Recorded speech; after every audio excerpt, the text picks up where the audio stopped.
we're happy that you're all here. You're an important group because you, of course, are the partner agencies who are helping us do the pilot testing and kicking of the tires of the much evolved stream function assessment methods. So the objectives today of our presentation are essentially that we all walk away with a shared understanding of the purpose for SFAM development, the history of SFAM development, and importantly for this audience, give you a more understanding of the scientific underpinning of the stream function assessment method itself. Now, I do understand and recognize that we have folks of different familiarity with SFAM on the phone, so I am going to spend just a few minutes giving a little bit of background before we jump into some of the scientific aspects of the history of the development of SFAM, and I will end by providing folks who have not used SFAM yet an understanding of the components of SFAM, just a quick overview and a reminder of our implementation timeline.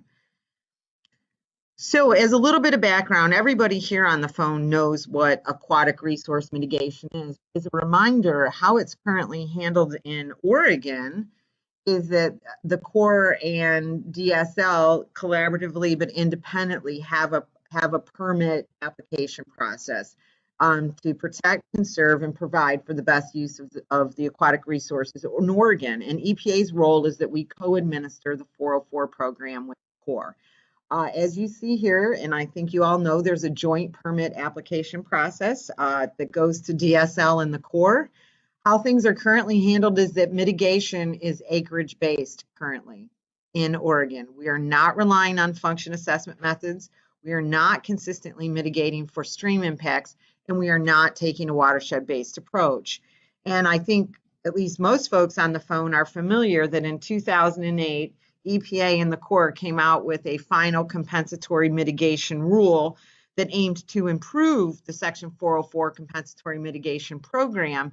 And each one of these things that I'm highlighting here are included in that 2008 rule as ways in which the Corps and EPA should improve the Section 404 program.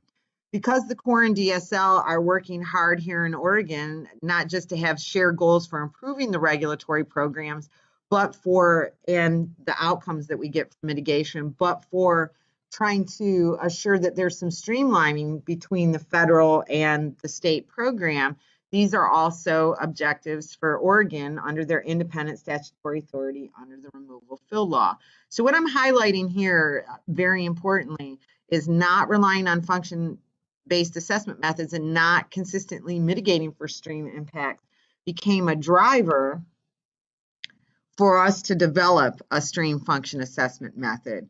And while this is going on all across the country as districts and EPA working with our state partners are trying to improve compensatory mitigation outcomes and including filling the stream mitigation gap, as we like to call it. Here in Oregon, on this slide, I am displaying the specific objectives we had for how a stream function assessment method will improve the mitigation process in Oregon.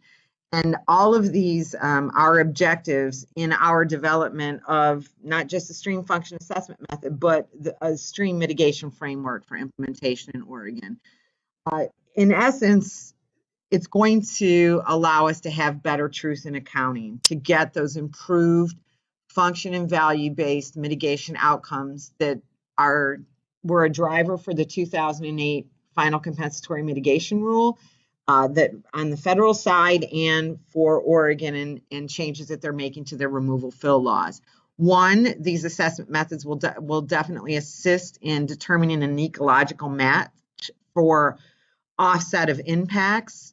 It will encourage the first two steps of the mitigation sequence, which are a high degree of avoidance and minimization of impact, and for the compensatory mitigation for unavoidable impacts to be more function and value based.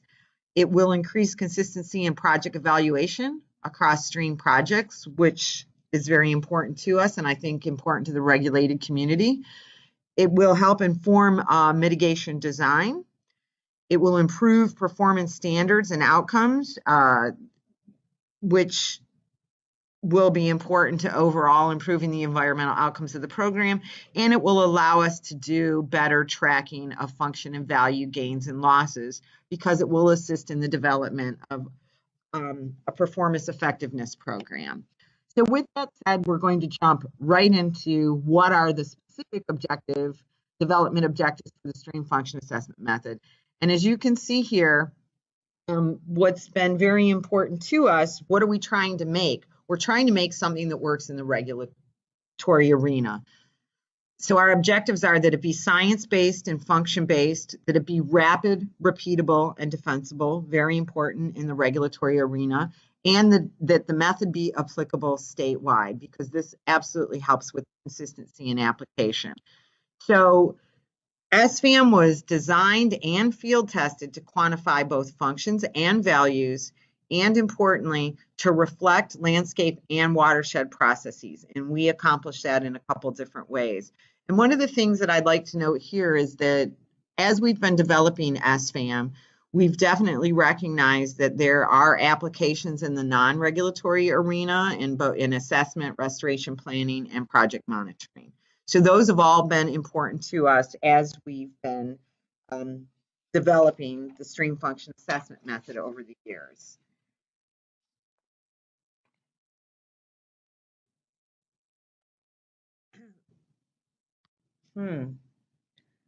Folks, I'm going to have to apologize. There's something about the platform that we're using that's making my slides a little cattywampus, and I'm not quite sure why that is, but we're just going to keep moving forward. So what I show on this slide is basically the SFAM development history. This serves to illustrate the scientific underpinning and rigor with which the stream function assessment method has been developed. One of the things I do want to mention, as you can see, we've been at this since 2010 and it's now 2018, is that we have received a great deal of excellent input throughout the development process from stream restoration practitioners and scientists across the Pacific Northwest. And we're very thankful to those who have provided us input, and we feel that it's led to a much improved project. So, wow. I'm not going to focus on every aspect of the development history, but what I'm highlighting here are 3 areas: initial field testing, the external review and statistical analysis, and then the statistical analysis and standard performance index development are areas that I'm going to delve in further as we have our discussion about what is the scientific underpinning of SFAM. So the one thing I do want to mention is you'll notice it took us from 2010 to about 2013 to go from the concept of SFAM, what functions could we actually measure? Were there protocols for doing those measurements? What should be included? All the way to producing an initial method that we could then go out and field test. So on this slide, I'm actually discussing that initial method that we developed and the field testing. So we took that initial method, concept to initial method, as I mentioned, and we did both wet and dry season testing. The map here shows the different sites of study streams across the state. We had study streams in a range of hydrologic landscapes. I think it's important to mention that we had the same field crew for the entire study. And then some of our objectives in this field testing were the usability of the method, sensitivity, repeatability. Some of the outcomes of that study were that, one, it produced an excellent QA/QC data set that has been very helpful to us in our subsequent statistical analysis and improving the method. It also provided a best professional judgment evaluation of each of the stream functions that we are evaluating with the stream function assessment method, which has been very helpful. And just that initial getting it out for a year and kicking the tires on that initial method resulted in many improvements. So now we have this excellent data set. And so we're in about 2015, I think now. And we had several objectives in what I call the first round of statistical analysis testing. So in essence, our first objective was we wanted to evaluate the response variability from the SFAM classification and measures and identify the value-added parameters. What that really means is the measures that best explain the response variability, the most useful measures in the method. And our second objective in this first round of analysis was to evaluate the relationships between the measures and identify any redundancies. And redundancies are really important in methods because it could add to double scoring, double counting. And so these were two of the things that were very important to us in this first round of statistical analysis. So what I'm showing you on the next slide is a result of that round one analysis, which was using that excellent data set that we had, is that concurrent with doing those analysis, we also did an extensive external peer review of SFAM, and we actually hired consultants, several, to do a peer review with really focused questions. And between that first round of analysis, looking at value-added measures, were there any redundancies, extensive peer review, including application of SFAM, we did another round of significant improvements. This took almost 2 years. And then we went back and did a round two of statistical analysis, and we did best fit modeling using those field data, which we had continuous field data to do two things. One, we basically used regression techniques to test for the improved accuracy of each function after we made all of those improvements. It allowed us to improve the individual measure weighting in the function calculations. I'll talk about that a little bit later. Our initial assumptions were that all of the measures were weighted equally. What the field study and iterative analysis allowed us to do was to show that that was in fact not correct. And then we were able, as I mentioned, to do an iterative revision of the SFAM models because we used the best professional judgment analysis as a surrogate for accuracy, I guess we could say. And that actually was incredibly helpful in allowing us to fine-tune our formulas for Oregon. So this resulted in a lot of significant revisions to the method. So what does this method now in 2018 look like?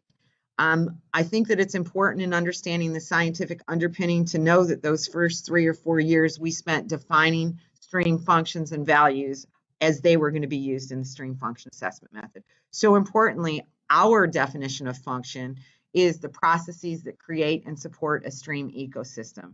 Our definition of value is the ecological and societal benefits that riverine systems provide. And so, as I mentioned, we have been striving for a method that is science-based and objective and based on the physical, chemical, and biological characteristics or attributes of streams. So after all of this process, 11 functions were selected to represent the majority of stream and riparian processes to sustain healthy stream ecosystems and that were actually measurable or data could be collected to measure these in a way that allowed this to still be a rapid-based method. So if you look at the chart to the right of the slide, I've listed the specific functions and values here, and you'll notice that they each fall into 4 functional or thematic groups, which are hydrologic, geomorphic, biologic, and water quality. Important, I do want to note that each of these 11 functions has an associated value. So, and just as a reminder, and we'll talk about this further, that value is contextual, is driven by where a site is within the watershed or the catchment basin and can change based on society's priorities. And I do want to give an example here. For instance, the value of a stream reach for anadromous fish would be lower if it were upstream of a fish passage barrier than if it were downstream. So that's just one example of how a value relates to the function. So in this slide, I am showing the assessment scale for the stream function assessment method. I do want to let folks know that this was probably one of the greatest challenges in developing this method. What is the scale of the assessment, given that, as we all know, Oregon has long had a very mature wetland regulatory program, and as have most, well, certainly the core districts around the country. The challenge with streams, of course, is that they're dynamic in a different way than wetland resources generally. And so I do want to point out, I show both a graphic and then an aerial illustration of the SFAM assessment areas, and there are three of them. One is the project area, the PA, and that is the spatial extent of direct project impact. And then the other two assessment areas, the proximal assessment area and the extended assessment area, are each scalable to the bankful width of the project area. And importantly, the various measures of function that we'll talk about shortly are assessed within the appropriate assessment area for the scale at which that process occurs. And I would be happy to talk offline with folks about this, but I do want to reiterate that this was probably one of the greatest challenges in developing the stream function assessment method. And just very quickly, the proximal assessment area is 2 times the bankful width, or 50 feet, whichever is greater. And the extended assessment area has the same lateral extent of the the proximal assessment area, but the longitudinal boundaries are 5 times the bankful width. The other thing I do want to mention here is I was talking about measures of value, which assess the opportunity to provide a particular function and the local significance of that function. They may be assessed at larger scales than those shown here as appropriate, and we'll talk about that a little later. So, measuring stream functions. As you folks on the phone who do a lot of stream assessment work, functions are difficult to directly measure within those regulatory parameters that we discussed. So they must be quantified using measures.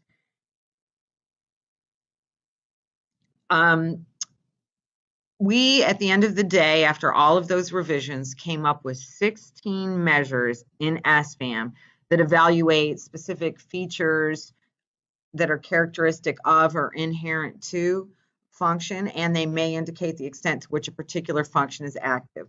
What you notice on the right side of the slide is here we've listed all of those 16 function measures, from natural cover to the existence of side channels. One of the things I do want to mention before we move forward is that these are the direct measurements that we do collect in the field, but it's important that individual functions, those 11 functions that we talked about, are quantified with multiple measures, and many of these measures inform the assessment of multiple functions. So, moving on to the next slide, I try to show the relationship between measures and how it contributes to measuring function. So that one ecological function of our 11 is surface water storage. And here you see our definition: ability to regulate discharge, replenish soil moisture, create low velocity habitat and refugia. So here, if you go down, I'm showing 4 of the 6 function measures that actually inform the ultimate scoring of surface water storage. Each of the function measures have to meet the following criteria. They're quantifiable. That means they must be measurable. They're rapid, because it's important to us that the methodology is achievable within our expected time frames. And our expected time frame for not an enormous site would be half a day in the office and a full day in the field with 2 people. It has to be repeatable, and that means that 2 different teams would arrive at a similar conclusion so that there's low subjectivity. This was important to us. And also the sensitivity. It has to be responsive to year-to-year changes, which is well, I'll talk about continuous models later.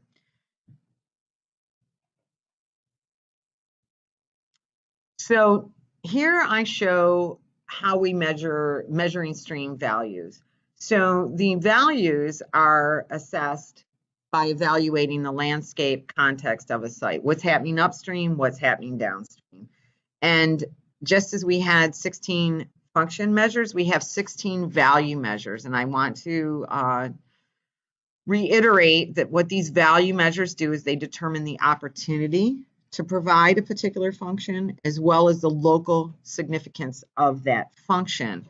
And what you see on the right side of the slide are the 16 value measures that are included in SFAM. I'll leave these up here just for a second, but I don't need to read those to you.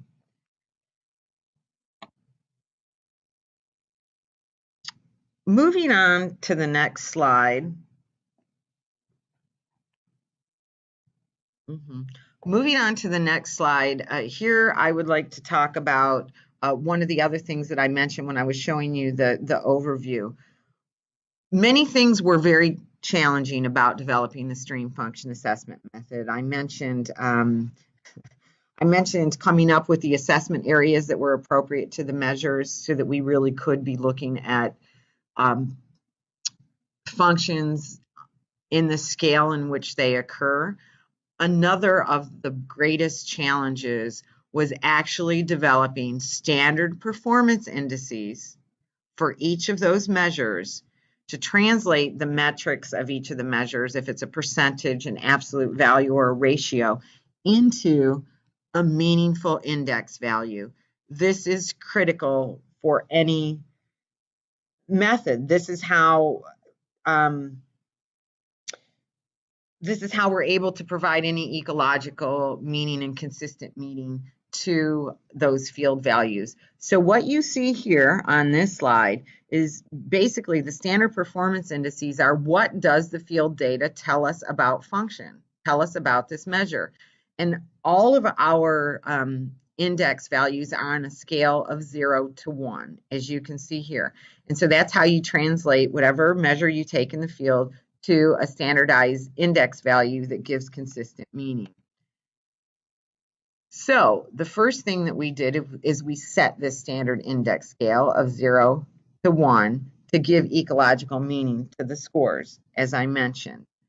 And the next thing we did is for each of those 16 measures, is we looked to the literature or the wealth of existing data on some of these measures to determine the metric values that correspond with the set thresholds. And here, as you can see, I hope you can see highlighted, those thresholds are low, moderate function, and higher function. So that's from 0 to 1. And one of the things I will point out is that consistently across all of our index, less than 0.3 is low functioning, 0.3 to less than 0.7 is moderate function, and greater than 0.7 is higher functioning. So all of those thresholds are consistent. So we have standard breakpoints on that y-axis. And so moving on to the next slide, here I've given you an example of the linear models between the thresholds that we were able to produce for every one of these measures. And we don't have a lot of time today to talk about this, but I will give a couple examples. But when I mentioned look to the literature, what that meant is that there are some measures, for instance, large woody debris, for which there is an incredible amount of research here in the Pacific Northwest. That means an incredible amount of data that actually links these thresholds of differing ecological function to that measure of large woody debris. So that's an example of how we use the literature to assure that the measures that we had are actually linked to the ecological functions that they're informing. Secondly, there are some instances where we had an incredible wealth of data. As you know, a lot of stream monitoring occurs in the Pacific Northwest. And so one example I can give you there is that several of our measures, we had incredible amounts of data to construct these index values from 0 to 1. For instance, from the EPA works with states to do every 5 years the National Aquatic Resource Surveys, and that includes streams and rivers in all of the ecoregions of the country. So that's an instance of where we would have a wealth of data to actually produce this standard performance index. So well, I'm going to just take a second there. Does anybody have any questions up until now? Excellent. We'll keep, because I can't see the chat box. So we'll keep moving into an example. Here's an example of one of our 16 function measures, and this is what proportion of that extended assessment area, the largest of our 3 assessment area, what proportion of the EAA length has side channels. And so what I am showing here is the actual standard performance index, for this measure. Now, side channels is a measure informs several of those hydrology and biology functions that I mentioned. And the user basically determines the proportion of the length by looking at both aerial photography and documenting that in the field. And as you can see, I want to make a few points here. Here are the breaks between lower, moderate, and higher functioning. You'll notice that each of those has a different slope, and those are very well informed. And the other thing I want to mention is that we worked very hard to have continuous data as opposed to categorical standard performance indices. And we pulled that off for, I think, 14 of the 16 measures.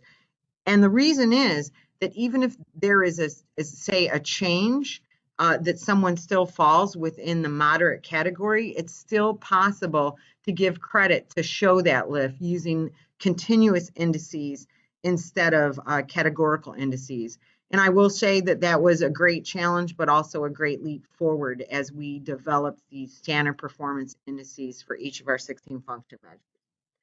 Now, one other important thing that I want to talk about that was critical for these standard performance measures, and I'm sure many of you are thinking about it, is that what if this measure performs differently in different hydrologic landscapes or areas of the state? And so we call that stratification. And so here, oh my, it's not. I apologize. I think it's something to do with the recording. It's not actually showing my graphics.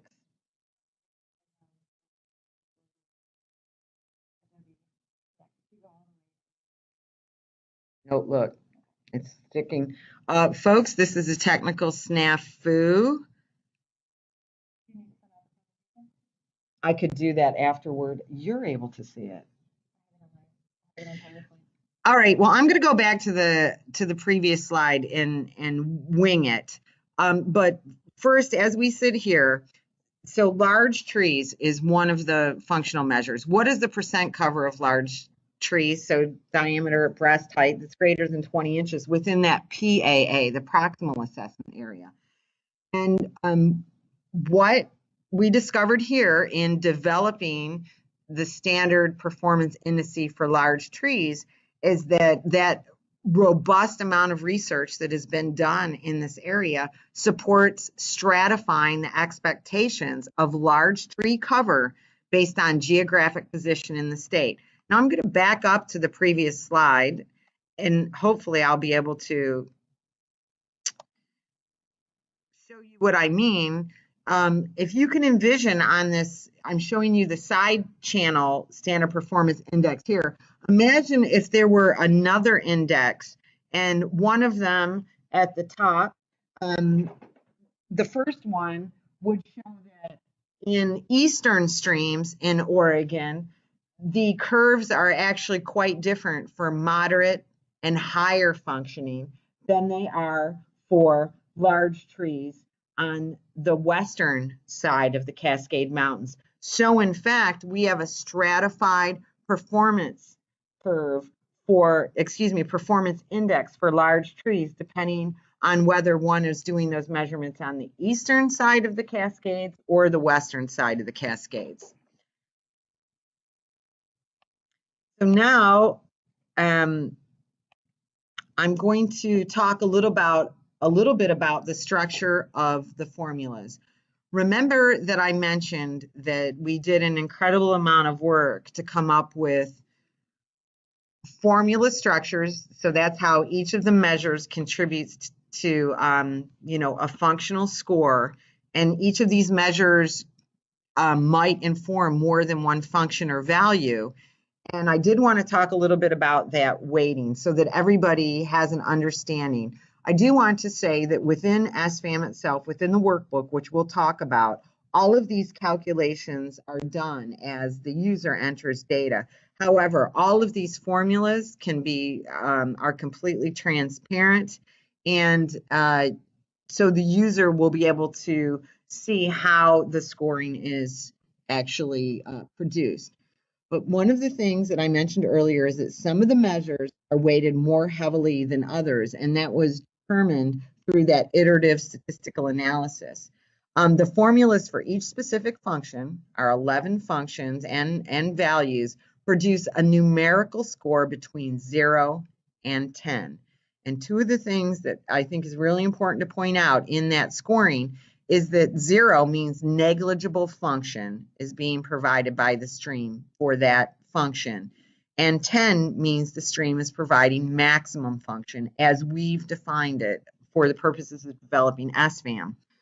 And one of the other things, and the same can be said for values, and mathematically both a 0 and a 10 is possible in the stream function assessment method.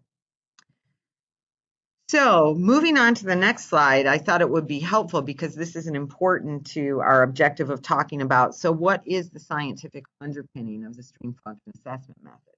Well, I think part of that is also we can discuss by talking about what are the components of the stream function assessment method.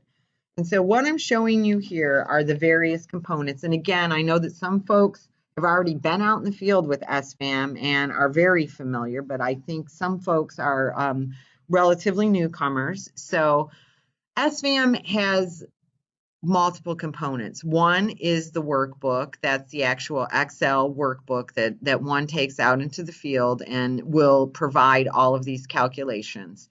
So this does a good job. We've worked really hard on the usability and the user friendliness of that workbook. SFAM also has a user manual that I'll talk about a little bit further. I do want to mention that there's going to be a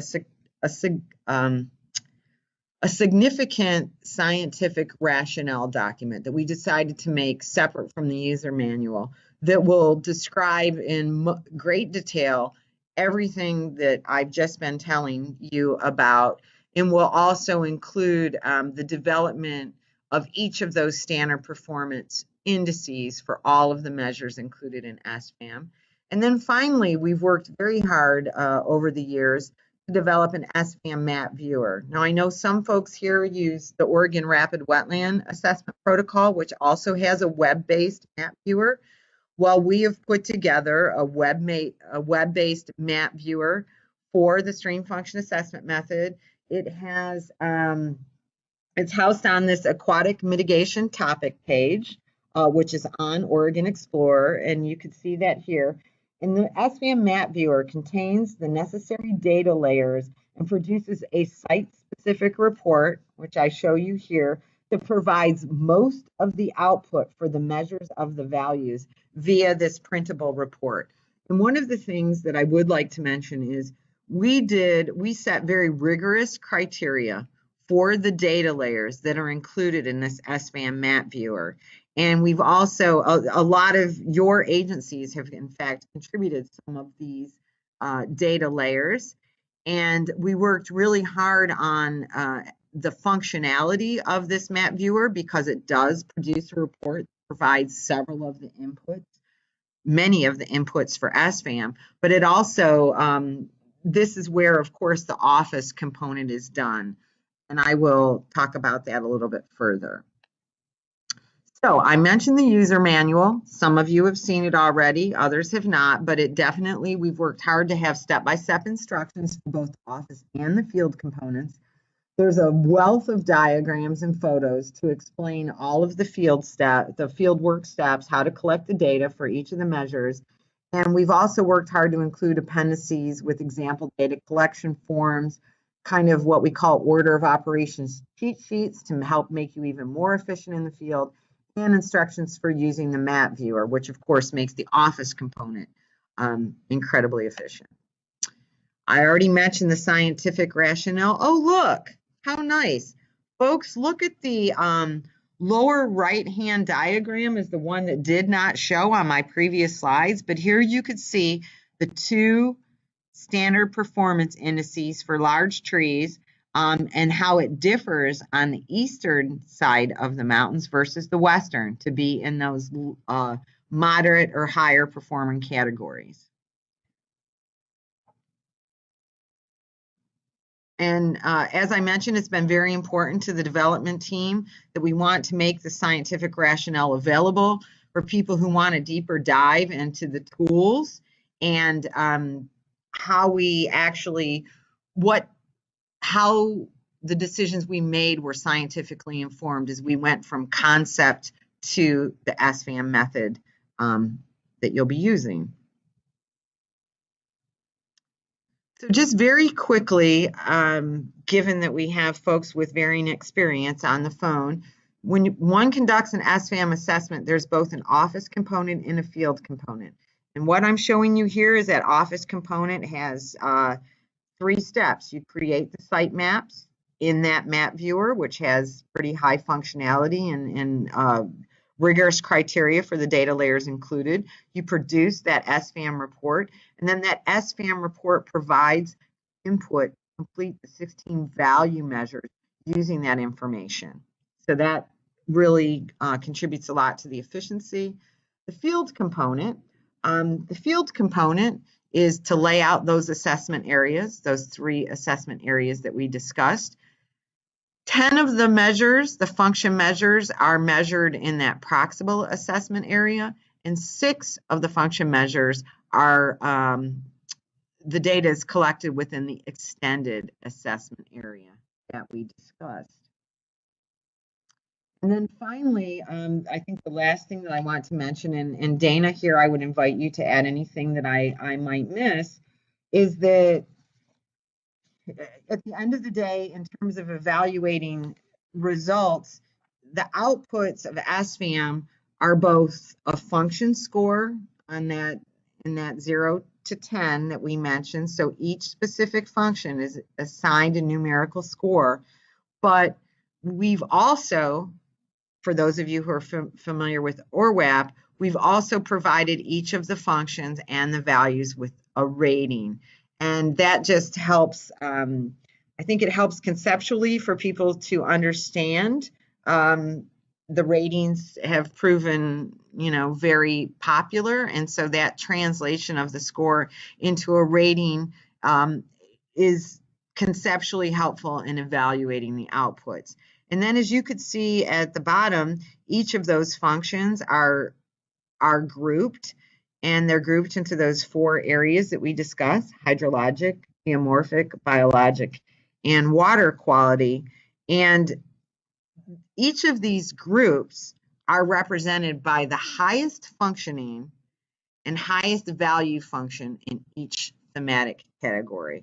So that's where the grouped function scoring comes from. And again, that is similar to ORWAP.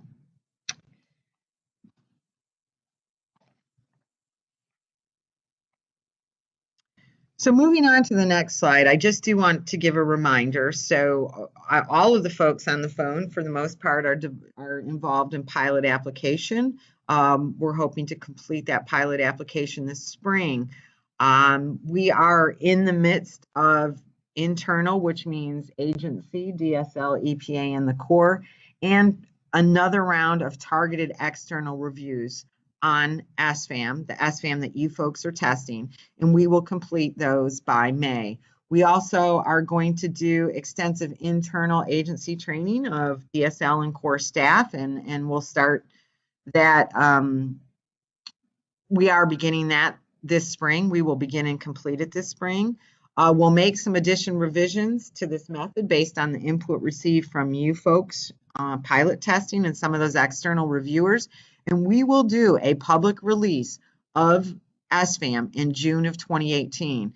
And so SFAM will be available for 6 months until DSL implements the Aquatic Resources Mitigation Framework via rulemaking in February 2019.